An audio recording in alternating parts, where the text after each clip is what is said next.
Thank you, Deputy Speaker. Long and healthy lives, thriving children and strong students, housing and infrastructure, justice for all, strong families, connection to country, culture and languages. These are the areas of work that the Closing the Gap report focuses on in what is a new approach that's bringing targets and outcomes together in groups, reflecting the fact that individual targets in isolation do not reflect a full picture. When we look at this year's Closing the Gap report, we see that only 4 targets are on track, and this does reinforce for all of us how much work still needs to be done. The Closing the Gap report tells us that when it comes to advancing the lives of Aboriginal and Torres Strait Islander people, we are not where we should be. We are not where many Australians would want us to be, and our government knows this. And we know that in order to see improvement, we have to work in new ways. Australians do want us to close the gap. They do want Aboriginal and Torres Strait Islander people to lead good lives, to have the same opportunities, life expectancy that the rest of our community has. The reality is there is so much work still to do. As a government, we are not daunted by it, but we do recognise that this will require focus and determination from us, and focus and determination on working with Aboriginal and Torres Strait Islander people who know what's best in their communities. We have seen time and time again that the approach of governments dictating how outcomes should be achieved has not got us the results we should have. It's not always easy for governments, I think particularly national governments, to take the approach of allowing things to be locally led, but certainly when it comes to how we close the gap, it's an approach that we must take. Deputy Speaker, yesterday we marked 16 years since the national apology to the stolen generations. I along with many members, went to the breakfast that was held here to commemorate that anniversary, and it was a privilege to be in the room with many members of the stolen generation, as well as many outstanding Aboriginal and Torres Strait Islander leaders and members of the community. A number of leaders who have held those leadership positions for so long and have worked so hard for so long, but also a number of younger Aboriginal and Torres Strait Islander people who are picking up the baton and working in their communities and across this country for better outcomes. I was so struck by the strength and resilience in that room. There was no despair. There was asks of government. There were people holding government to account. But there was not despair, and it was so impressive to see those people, both those members of the stolen generations and the Aboriginal and Torres Strait Islanders leadership coming together with those of us here in the Parliament to both mark that occasion but to talk about what comes next, to make sure that we do know and understand the stories of members of the stolen generation, that we are reminded of the failures of governments over many decades, and to strengthen our resolve to continue to enact change. As the Prime Minister said, the people there showed us that when we have an honest reckoning of the past, we give ourselves a better future. And it was also a reminder, I think, that that apology wasn't a foregone conclusion. That apology happened because good people made it happen. It was the work of decades from Aboriginal and Torres Strait Islander people calling for that moment of healing. It was the work of a new Labor government led by the Prime Minister Rudd, led by the then Minister for Indigenous Affairs, my predecessor as the member for Jagga Jagga, Jenny Macklin. And that moment changed our nation. It was a moment of healing. And I think, again, marking the anniversary this year, marking the anniversary yesterday, felt particularly important given the result of the referendum last year. Now, as the Prime Minister has said, our government absolutely accepts the result of that referendum. But we know that it has been a very, very difficult result for Aboriginal and Torres Strait Islander people in this country. And again, in fact, it has been a very, very difficult result for a number of people who voted yes. I know in my community where we did have a yes vote, people did feel great sorrow after that result. And they wanted to know what comes next. What do we do next to continue that healing in our country, to continue the work that absolutely must be done? And I am pleased that yesterday the Prime Minister made 2 important announcements.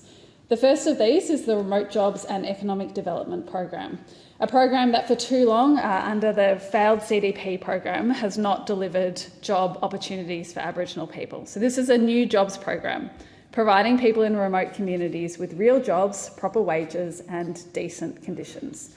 This includes, importantly, superannuation and leave. It has been developed by our government in partnership with First Nations people, that difference, in partnership, funding 3,000 jobs over 3 years. And this program is all about helping people in remote communities to get proper jobs, which then help their communities grow stronger. Local and community organisations will be employing people across all regions where the community development program had been in place. And this is being complemented by our government's new $185 million Community Jobs and Business Fund, helping communities pay for projects that create jobs under this remote jobs program. So a community could receive funding, for example, to establish or grow its own community-controlled horticultural enterprise and employ local people. A win-win, helping and supporting food security, generating economic opportunities, giving people skills, on-the-job training, accreditation. You can see how this program can come together to offer so much to communities in a way that is led by them and by Aboriginal and Torres Strait Islander people.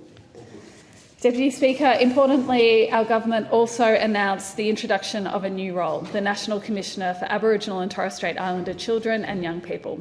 This role will start later this year.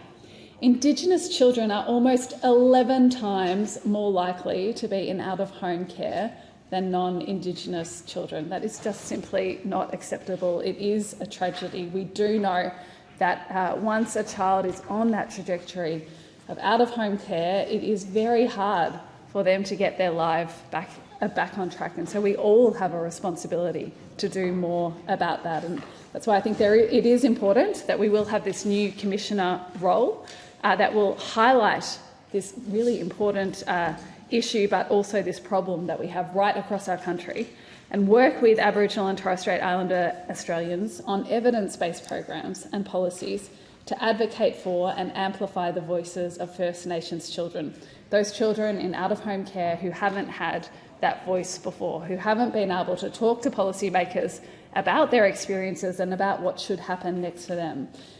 This is so important if we want to see the next generation grow up and thrive. And of course we all want to see that. We do not want to see Aboriginal and Torres Strait Islander children on a trajectory that leads to lower life expectancy, that leads to worse outcomes across their lifetimes. We can do so much better than that in this country. And I do think that this Commissioner being in place is going to be very important, helping to address the disadvantage experienced by too many Indigenous children and families. And I pay tribute to, I know, the national body SNAKE that spent a lot of time advocating for this. I also pay tribute to the peaks who I know have worked so hard on closing the gap and on working with government and community to find a new approach to closing the gap. And again, the peaks and the Aboriginal controlled community organisations demonstrate to us that when we work in partnership with Aboriginal and Torres Strait Islander people, we get better results. We see it in our health system, where the Nachos, the Aboriginal community-led health organisations, get the results that other mainstream services just could only dream about. We see it in successful programs like the Indigenous Rangers program, people working on country in a program that is culturally appropriate, that delivers results, not just in terms of jobs, but in terms of community, in terms of the environment. And I've been in community and seen those rangers and seen how respected they are for the work that they do, that connects them to country, that provides that benefit to the community and to the whole country. That's the approach that we have to take across the board. That approach of working in partnership with Aboriginal and Torres Strait Islander people, finding solutions that work for them, that aren't decided here in this place, that aren't rolled out from people here in this place or from people in Canberra, much and all as excellent as some of those people must be. We do need to do more. Our government is really clear about that. We are focused on that. And I am pleased about the work that comes out of and the announcements that come out of this year's statement, and I look forward to being part of continuing to close